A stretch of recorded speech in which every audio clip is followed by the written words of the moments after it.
I woke up screaming because my hands were already moving.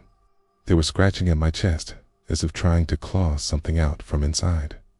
I did not recognize the force guiding them, and that was when I understood I was no longer alone. At first, I told myself it was stress, sleepless nights, anxiety, the kind of excuse people make when reality begins to crack. But the mirror proved me wrong. My reflection smiled a full second before I did. It began quietly.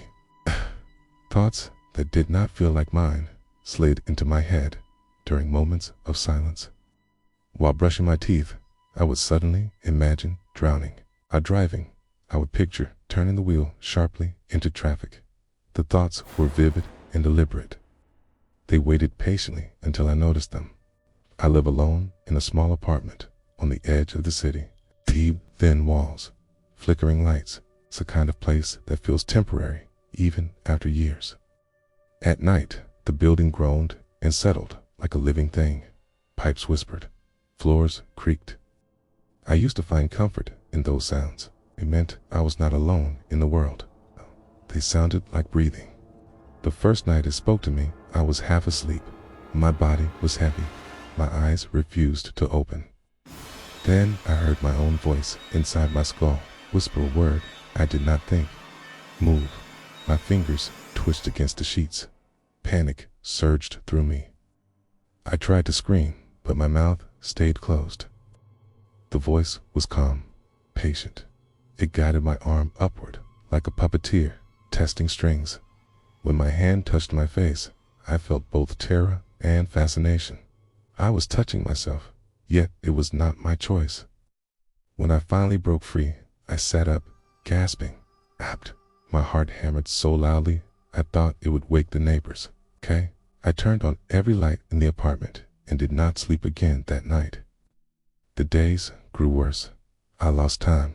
Hours disappeared without memory. I would find messages typed on my phone that I did not remember writing. Sentences like I am learning and soon. My kitchen knives changed places. Doors were left unlocked. My body felt used when I woke up, as if something had practiced wearing me. I went to a doctor. They asked about stress and sleep. They wrote notes while avoiding my eyes. I did not tell them about the voice because I saw the answer waiting behind their smiles. At night, the presence grew bolder. It commented on my actions, mocked my fear. It knew things about me that I had buried deep: regrets, shame, thoughts I never spoke aloud. It enjoyed repeating them slowly, like prayers. One evening, I stood in the shower, letting hot water pound my skin when my hands suddenly slammed against the tile wall. My forehead followed. Pain exploded across my skull. I screamed as my body hit the wall again and again. The voice laughed softly inside my head. Not cruel, curious. You were fragile, it said. I am not. I collapsed onto the floor, shaking and bleeding. The water turned pink around me. When I finally crawled out, I saw words written in steam on the mirror. We fit perfectly. I tried everything to get rid of it. Fasting, prayer, pills. I stayed awake for 2 days straight, hoping exhaustion would weaken it. Instead, it grew stronger. My vision blurred. My thoughts slowed. It filled the empty spaces eagerly. On the third night, it took control completely. I watched from somewhere deep inside as my body stood up and walked to the bedroom mirror. My face looked calm, peaceful. My eyes, however, were wrong.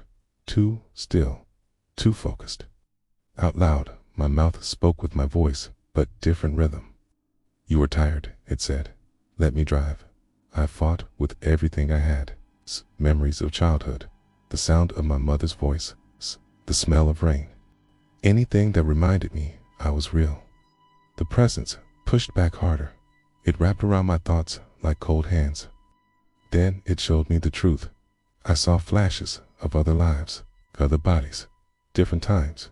A woman screaming in a hospital bed, man staring into a lake before stepping forward, a child crying alone in a dark room. In each vision, the same thing waited patiently, learning, adapting, moving on.